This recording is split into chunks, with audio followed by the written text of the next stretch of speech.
Šioje programoje galime nustatyti apribojimus skirtingiems vartotojams.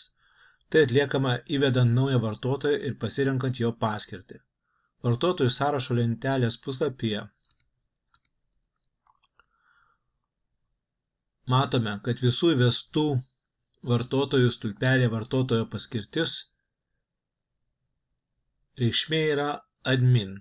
Tai reiškia, kad šie vartotojai turi programos administratoriaus teises ir jiems matomos visos kairiojo meniu skiltis, o visos funkcijos pasiekiamos per šias skiltis. Minėta, kad skiltis administravimas prieinama tik vartotojams turintiems administratoriaus teises. Be to, ne tik ši, bet ir kitos skiltis gali būti nematomos vartotojams neturintiems administratoriaus teisių. Pridedant naują vartotoją, vartotojams, kurie neturės administratoriaus teisių, turime pasirinkti jo paskirtį user. Pridedu reikiamus duomenis naujam vartotojui.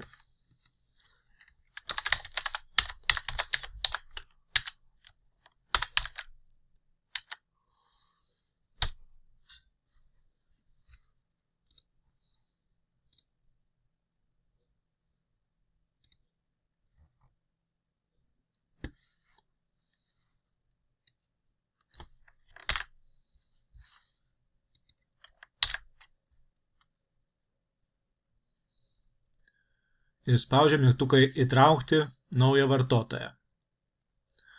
Matome, kad vartotojų sąraše atsirado ir šis vartotojas ir jo vartotojo paskirtis yra user.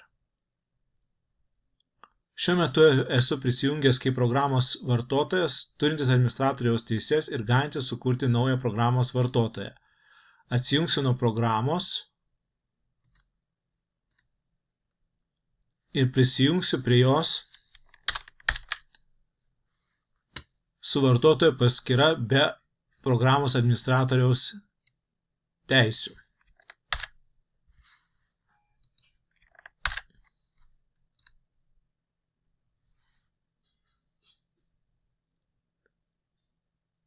Skiltis administravimas.